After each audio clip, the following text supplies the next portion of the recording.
ankafaliana sy ampitiavana no hitondrana ny fiarabana sy ny firaritsoa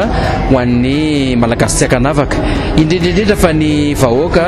eto amin'ny tanàna Antsirabe nahatratra zany taona vaovao 2024 sy 2025 utapoambiazana eo ambany fitantan'Andriamanitra ho antsika rehetra nia zany taona 2024 sy 2025 zany na eo amin'ny fiainantsika tsirairay avy amin'ny asa amin'ny isa-tokantrano ny anivon'ny fiarahamonina eny fa na ho an'ny tanànantsika dia mba ho taona zina ania zany taona 2024 sy 2025 zany ka ho tanteraka ny zavatra rehetra kasain'ny fotsika indrindra fa ireo zavatra tsara zay miainga avy any anatintsika tsirairay avy dia mirary fetsambatra ho antsika rehetra tompoko.